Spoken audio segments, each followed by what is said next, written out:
안녕하십니까. 기업이전 사업팀 신세훈 매니저입니다.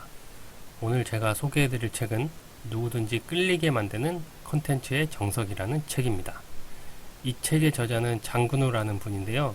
이분은 2014년부터 사원 나부랭이 그 남자의 사회생활이라는 제목으로 네이버 포스트를 통해 컨텐츠를 올리며 2만 6천여 명의 구독자를 보유한 나름 영향력 있는 컨텐츠 제작자입니다.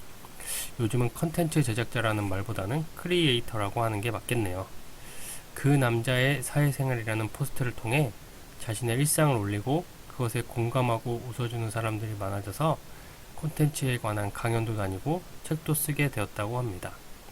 어떻게 더 재미있고 가독성 좋은 글을 쓸지 고민하다가 자신이 좋아하는 레고가 생각이 났고, 레고를 통해 상황을 설명하고 자신의 일상들을 포스트에 올렸다고 합니다.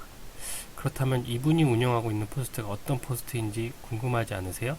그래서 제가 직접 찾아봤습니다. 네, 우리 일사천리 직원 여러분들도 궁금해하실 것 같아서 저자 장근우의 포스트를 한번 찾아보겠습니다. 이렇게 이름을 치고 들어가면은 책 리뷰는 많이 뜨는데 정작 포스트는 뜨지 않아요. 저는 뜰 줄 알았는데 포스트가 안 떠서 직접 주소를 쳐서 한번 들어가 볼게요. 사원 나부랭이 요 포스트거든요. 딱 들어가면 나옵니다. 이렇게 해서 26,809명의 팔로워가 있고, 마지막 포스트가 2018년 5월 13일 포스트인데, 또 들어가면 이렇게 나와요. 그래서 2018년 5월에 마지막으로 쓴 요 컨텐츠가 나오고, 이분이 레고를 되게 좋아한다고 해서 책에서도 레고를 통해서 자기의 일상을 많이 표현을 했다라고 얘기를 했거든요. 네, 그래서 이렇게 표현을 레고로 하고 있습니다.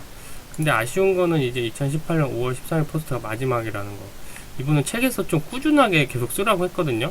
근데 정작 본인은 5월에 마지막으로 그 이후에 포스트가 없다는 게 아쉽습니다.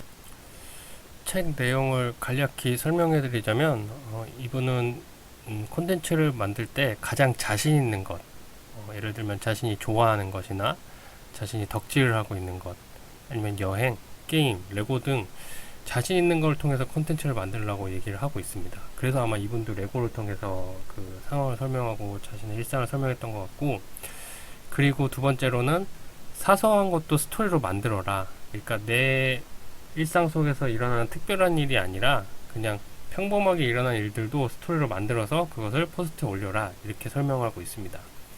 그리고 독자 타겟팅을 구체적이고 확실하게 해라. 단순히 여행을 좋아하는 사람이 아니라 서울 여의도 금융회사에 근무하며 쉴 새 없는 야근으로 피부가 푸석푸석해져 해외에 있는 피부 관리 제품에 관심이 생긴 3년차 사원, 이렇게 구체적으로 타겟팅을 하라고 설명을 하더라고요. 저는 이게 좀 인상 깊었습니다. 그리고 네 번째로, 흑역사도 컨텐츠다. 예전에 작성했던 것을 수정하거나 지우지 마라.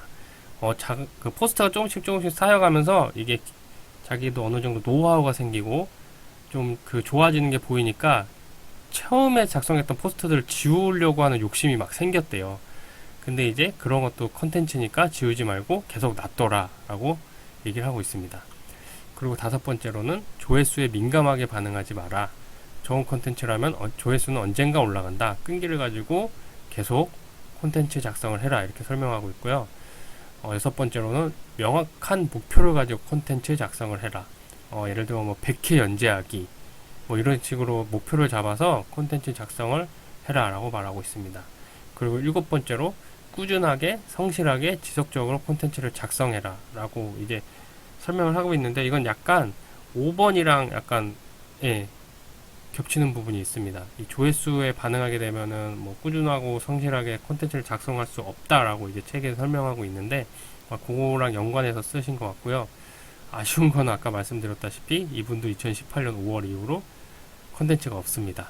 그래서 그건 좀 아쉬운데, 제가 생각을 해봤는데 아무래도 2017년에 쓴 책이다 보니까 급변하는 이 현재 콘텐츠 시장, 예를 들면 유튜브라든지 인스타그램이라든지 페이스북, 요 시장과는 약간 거리가 있다는 생각이 들었어요.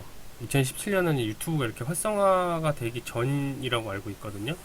그래서 그거의 시장의 흐름을 따라가지 못했던 게 아닌가. 레고가 또 유튜브로 표현하기에는 조금 적절한 소품은 아닌 것 같다는 생각을 했고, 그리고 워낙 시대가 빠르고 유행이 빨리 변해서 그런 게 아닐까라는 생각도 했습니다. 그래서 현재 가장 강력한 콘텐츠 유튜브의 성장을 놓치고 있었던 것이 아닐까라는 생각을 하게 되었습니다. 그래서 제 이번 달 책 소개는 요 콘텐츠의 정석으로 했고요. 아마 이후에도 많은 콘텐츠가 우리 회사에서도 만들어지겠지만 조금 도움이 되셨으면 좋겠습니다. 그럼 이상으로 제 발표를 모두 마치도록 하겠습니다. 경청해 주셔서 감사합니다.